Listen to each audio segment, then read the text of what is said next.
నమస్కారం సార్. ఎలా ఉన్నారు? ఫైన్. తరచుగా చూస్తుంటే ఇప్పుడు ప్రతి ఒక్కళ్ళు మైగ్రేన్ అంటున్నారు. అసలు ఈ మైగ్రేన్ అంటే ఏంటి సార్?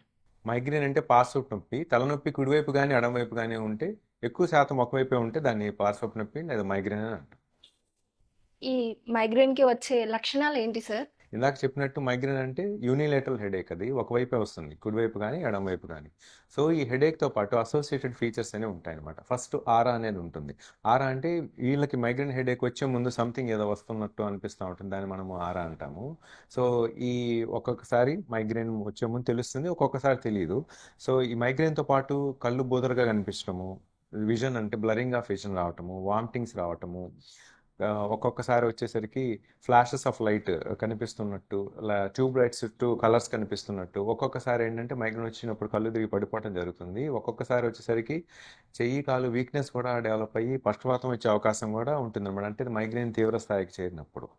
మైగ్రేన్‌ని ఎలా గుర్తిస్తారు? అండ్ దాని ట్రీట్మెంట్ ఏంటి? మైగ్రేన్ అనేది ప్రెసిపిటేటింగ్ ఫ్యాక్టర్స్ అని కొన్ని ఉంటాయండి. సో యూజువల్గా మన లైఫ్ స్టైల్ చేంజెస్ అనమాట. అంటే ఎక్కువసేపు నిద్ర మేల్కొని ఉన్నా, లేదు ఎక్కువ కాన్సన్ట్రేటెడ్గా ఈ ఫోన్స్ అండ్ టీవీస్ ఎక్కువ చూస్తూ ఉన్నా, ఎక్కువ ఇల్యూమినేషన్ కంట్లో కాంతి ఎక్కువ పడినా కూడా, ఎక్కువసేపు మేల్కున్నా కూడా, ఎక్కువ సౌండ్స్ వినిపించినా కూడా, ఫోనోఫోబియా అంటాము, ఎక్కువ సౌండ్స్ వినిపించినా కూడా మైగ్రేన్ వస్తుంది, నిద్ర లేకపోయినా వస్తుంది. నెక్స్ట్ ఫుడ్ కూడా ఇన్ టైం సరిగా తీసుకోపోయినా కూడా మైగ్రేన్ ప్రెసిపేట్ అవుతుంది. అంతేకాకుండా ఫుడ్ తీసుకోపోయినా వస్తుంది, కొన్ని రకాల ఆహార పదార్థాలు తీసుకున్నా కూడా వస్తుంది. అవి ఏంటంటే పెరుగు, మీగడ, చల్లటి వస్తువులు, cool drinks, cool water, ice creams, నేను చాక్లెట్స్, అరటిపండ్లు జరుగుతుంది అనమాట.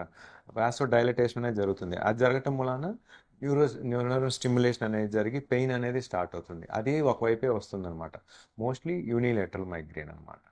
సో ఇవి మైగ్రేన్ లక్షణాలు, మైగ్రేన్ కారణాలు, మైగ్రేన్ ప్రెసిపిటేటింగ్ ఫ్యాక్టర్స్. సో వైద్యం ఏంటి మైగ్రేన్ కంటే, ఇందాక మనం చెప్పిన ఏ కారణాల మూలంగా వస్తుందో దాటిని మనము అవాయిడ్ చేయాలి. అంటే నిద్ర కూడా 6 నుంచి 8 గంటలు నిద్ర ఉండటం ఒకటి, ఆహారము టైంకి తీసుకోవటం ఒకటి, పెద్ద పెద్ద సౌండ్స్ దగ్గర ఉండకుండా అవాయిడ్ చేయటం ఒకటి, లైటింగ్ విపరీతమైన ఎక్కువ ఇల్యూమినేషన్ లైట్ కంట్లో పడకుండా చూసుకోవటం ఒకటి. సో ఇవన్నీ మైగ్రేన్ని మనం ప్రివెంట్ చేసే ఫ్యాక్టర్స్.